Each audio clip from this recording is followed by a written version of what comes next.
everyone, it's me, Video President 102, and today we are starting the No, Yes, and Maybe series by MoonGazer521.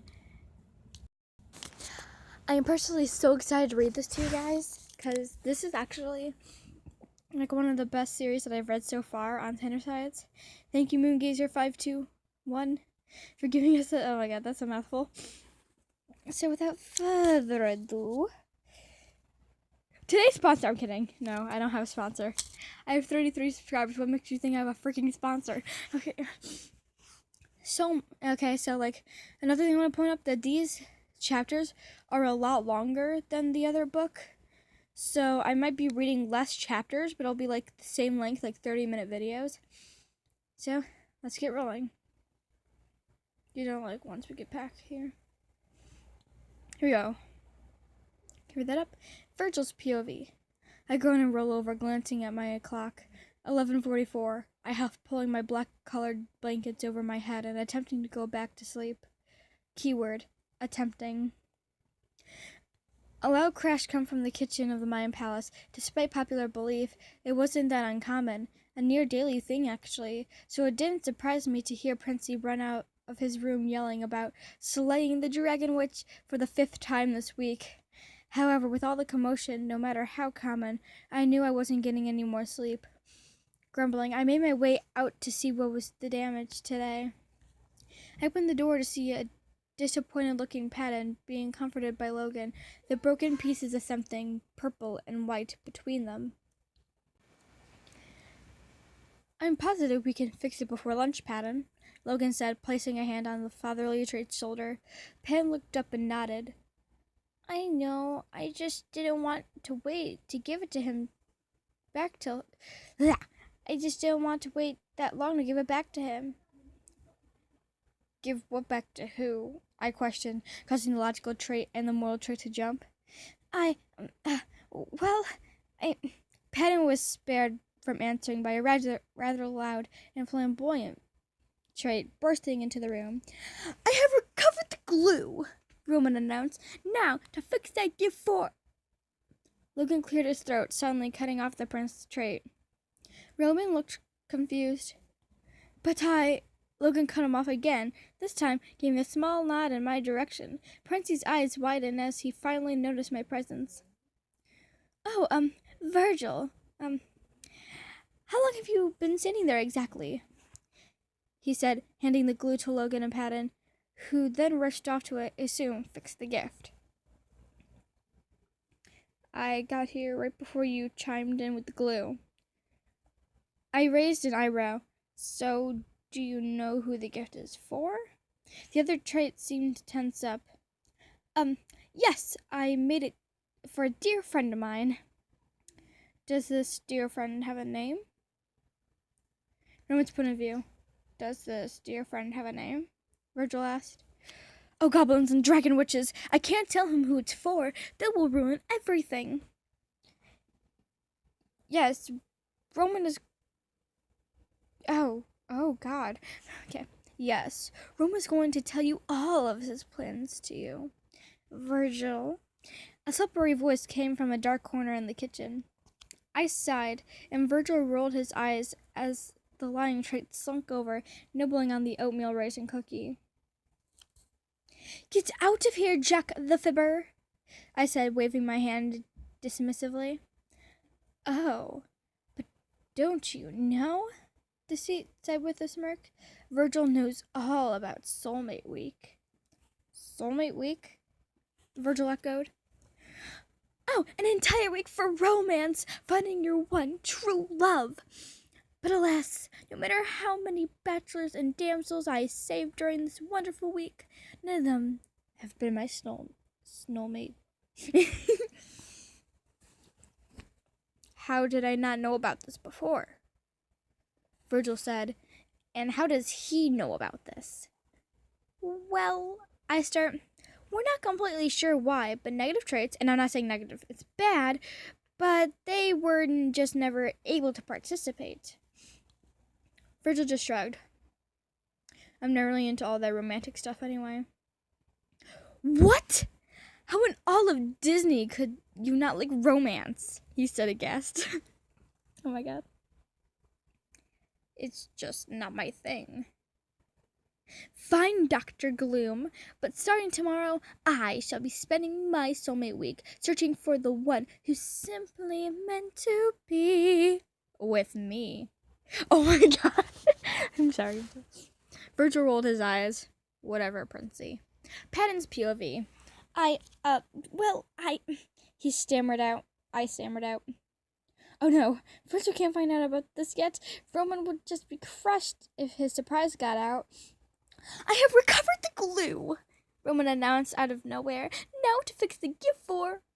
Roman cleared his throat, suddenly cutting him off. Roman looked at him confused. But Logan cut him off again, this time giving a small nod to Virgil. A look of realization crossed Roman's face, along with a few others I couldn't place. Oh, it rhymed. Haha, it rhymes. I guess you could say that they're Roman all over him. Roman all over him. Oh my god. Roman handed Logan the glue as I carefully picked up the broken pieces of ceramics. I didn't mean to drop it. Logan and I were just looking at it and deceit came into the cookie, and well, he's kind of a sneaky character and he startled me a bit and I dropped Roman's sculpture. I feel so bad now. I followed Logan to the room, seeing as mine was kind of messy, and we started gluing the pieces back together. Logan's POV. I'm a bit skeptical about the glue Roman had given to me. No matter how much he tried to convince me that it would completely repair his ceramic sculpture, it is simply illogical, but for the sake of my sanity, I complied. Penn and I sat in silence as we fitted the first piece of the sculpture in with a small amount of glue. To our surprise, the two pieces actually melded together, as if it never been broken in the first place. This is highly illogical. Ceramic in this form should not be able to malleable. Penn, however, squealed in delight. Roman was right. The glue is fixing it like it was never cracked. I have no words.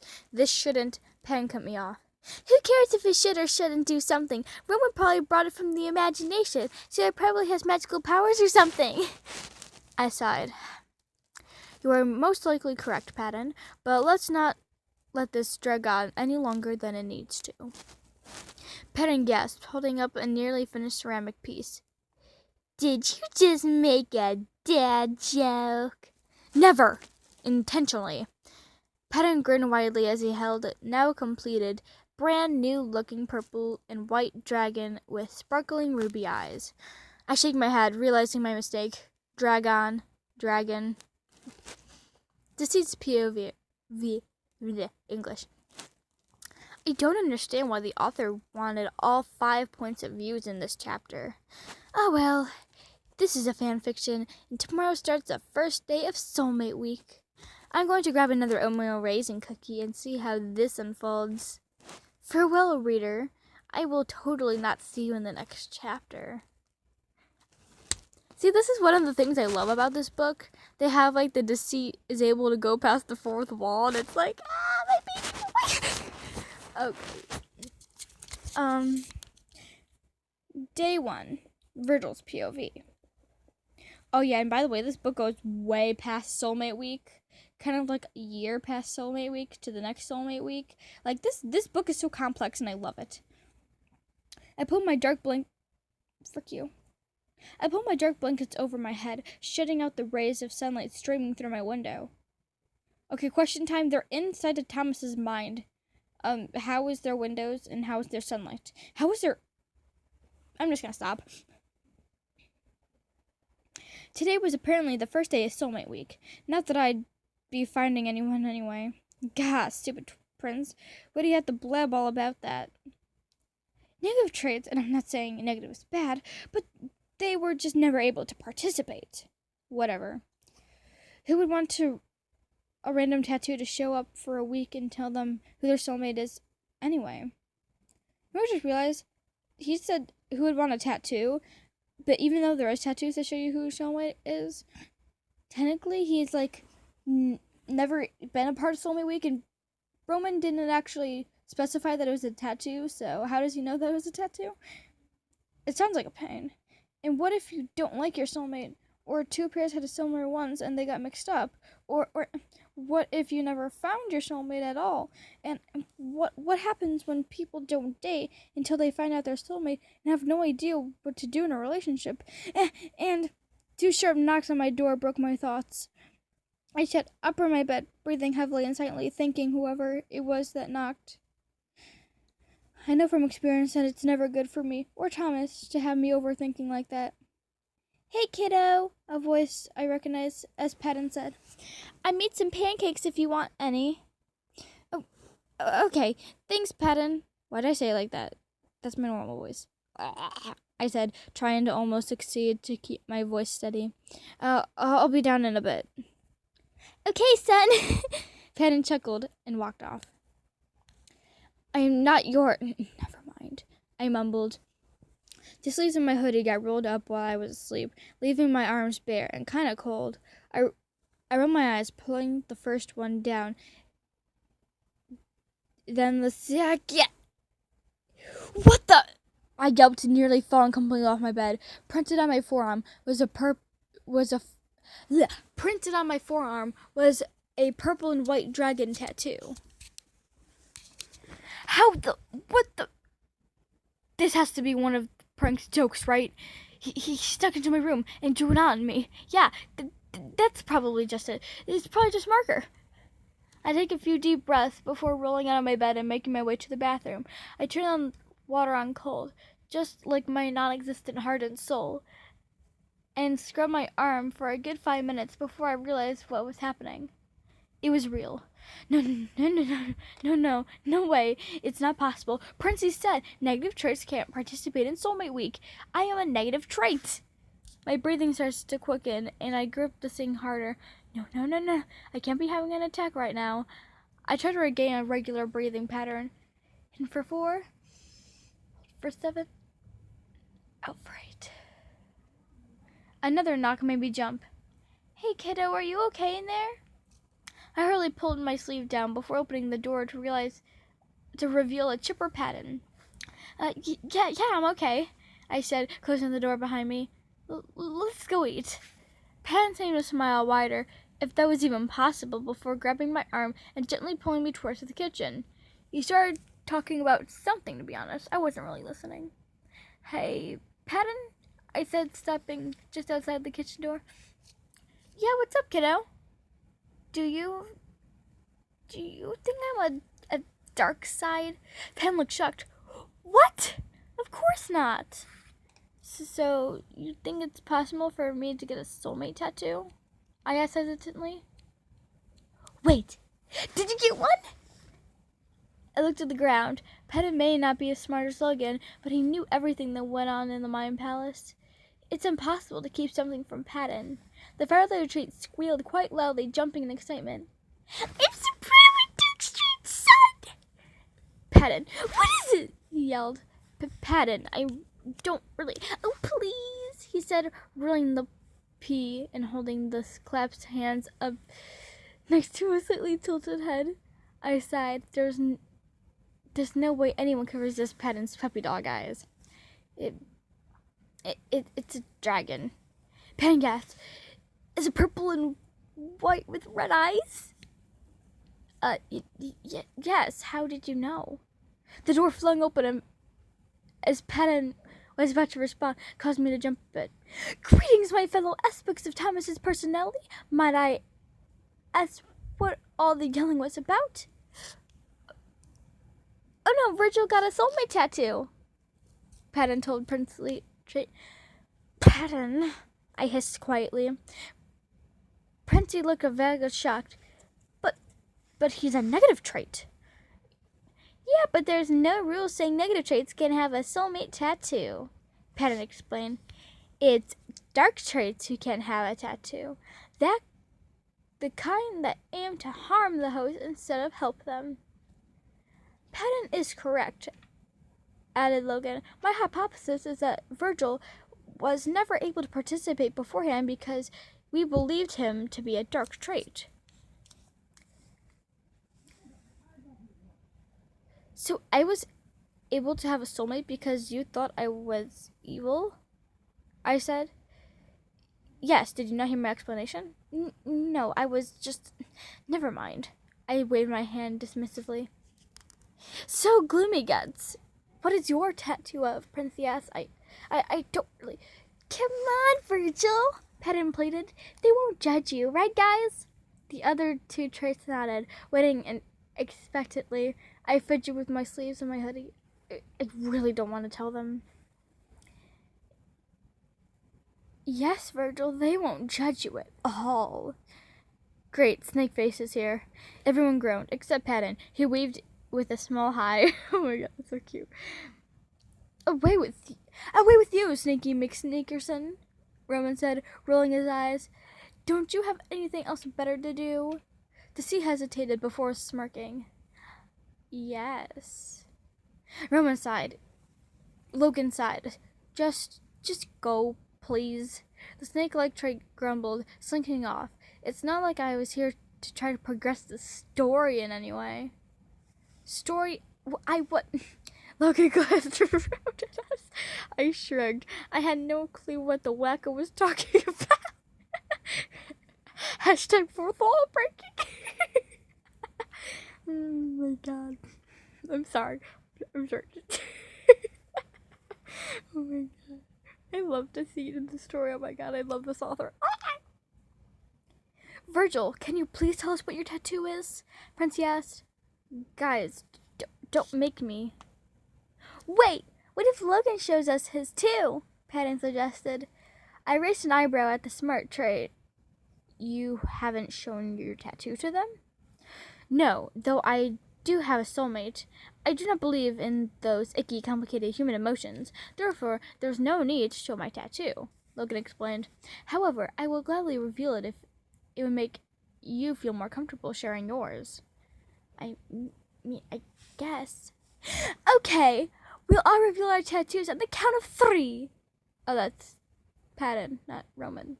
Okay, we'll all reveal our tattoos on the count of 3, Patton exclaimed. 1, 2, 3. I rolled up my sleeve, just like the others. A bit more reluctantly and stared in shock.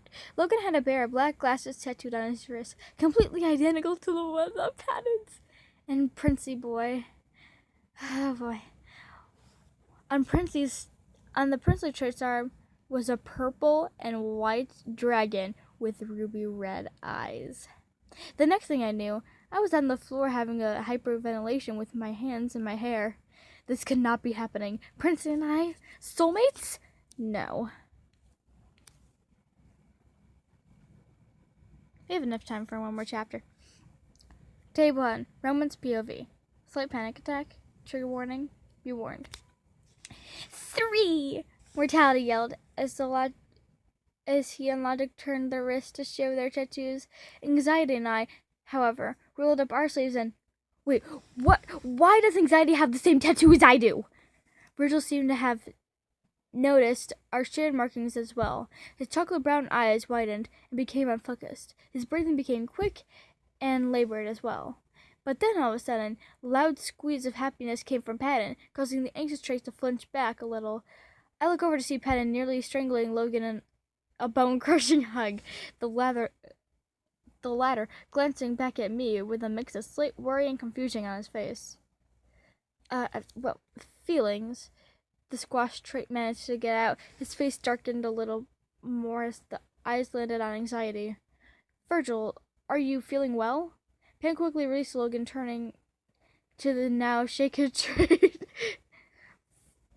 Virg, what's wrong, kiddo? Virgil? I asked, tentatively reaching out to touch his shoulder. My fingers just brushed the fabric of his black and purple hoodie when the wide-eyed trait turned sharply and sprinted down the hallway. Virg! I called out, my hands still hanging in the air for him. I glanced at Pat and Logan, who seemed to just be as confused as I. What just happened? I am not completely sure, Logan stated.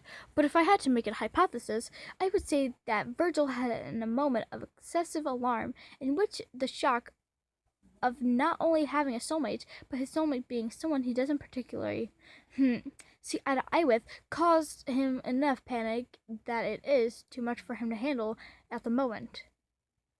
"Aw, my poor little anxious baby," cried Patton. "Is he gonna be okay?" Logan rubbed the back of his neck. "Now, that I don't know," I sighed. "I suppose this is my fault. I was the one who told him negative traits couldn't have a soulmate. Maybe if he had known that wasn't true." "Hey, now don't go babbling yourself, kiddo," Patton said. "You didn't know that either, and he probably would have been more shocked and scared if he hadn't known at all." I ran my head through my hair, leaving it to rest on the back of my head. I have to make it up to him. I have to apologize. I must go now. I swiftly turned my heel, quickly making the way for Virgil's room. The dark purple door gave off an eerie, almost anxious aura. Its silver doorknob was cold under my fingers as I called out to the hoodie-wearing trait. "Virgil?" I heard a shaky gasp come from the room. "Virgil, are you okay?" There's no response other than the sound of breathing getting more ragged. "Virgil, I'm coming in." I threw the door open and gasped. Virgil was curled up on the floor, hyperventilating into his knees. His hands curled into fists in his hair, and he was so tense, it was like he was to implode. I rushed over to his side, pulling him into a tight hug. He gasped at the sudden contact, but didn't pull away. I carefully removed his hands from his head, fearing he would rip out his hair from his scalp. Hey, Virgil, it's okay. Just breathe with me." I started to breathe slowly and deeply, him following shakily. "That's it. Just take it slow. You don't need to rush." I started to rub small circles on his back as he relaxed. His eyes soon fell closed from exhaustion. He stayed like that for a while, gently rocking him in my arms until his breathing came back to normal, and he was no longer shaking. "Roman?" I looked down at Virgil, surprised that he used my actual name. He looked so small curled up like this. He didn't have the usual sarcastic air about him. "Yes, Virg?" "Thanks." I smiled a little, brushing the hair from my eyes. He seemed to lean into the touch a bit, his eyes fluttering closed. I just stared at him a while longer. "Is that weird?" "Well, I don't care. He just looks so peaceful." He didn't look nervous or scared or sarcastic. He looked calm, almost cute. Oh, he fell asleep. I carefully, as not to awake the sleeping trait, picked him up bridal style and moved over to his bed, gently laying him down and pulling the dark sheets over the sleeping figure. Virgil snuggled closer to his pillow as he slept. A gentle smile gracing his lips provided proof of a nice dream. I crossed his room, heading towards the door. I reached out to open it while I heard rustling from the bed. "Ro?" My heart fluttered a bit from the nickname. "Thanks again for, helping me." I turned around to smile at the anxious trait. "You were panicking. It was the least I could do, especially after yesterday." It's fine, Roman." A semi-awkward silence fell between us. I stared at the ground, not daring to meet his eyes. I cleared my throat. "I'll be going then. You seem to be tired, so..." "Oh, yeah." A light blush dusted his cheeks. "Well, sweet dreams and farewell," I said, quickly closing the door. I heard Virgil shuffle back into the covers of his bed. I smiled softly to myself, walking back to my room. I flopped onto the plush of gold pillows on my red bed sheets. It was barely noon, and so much has happened already. Virgil is my soulmate, and Peta and Logan are each other's. But Virg? I can understand Peta and Logan, but me and Virgil? There's no way. Not a chance. No. I was broken out of my thoughts by something opening my door. I stared at the ajar door, wondering what had happened. My question was answered only by a second later when a small orange-brown dog bounded onto my bed. My eyes widened in joy and surprise. The small pup was so cute, but we never ever had dogs in the Mind Palace. Suddenly, a loud crash came from Logan's room. That's where we're going to stop because there's an ad and I don't want to watch that ad, especially on camera. So, today's the last day of me doing The Little Mermaid, so yeah, that's a thing. Wish me luck. I'm probably going to cry. Do your best.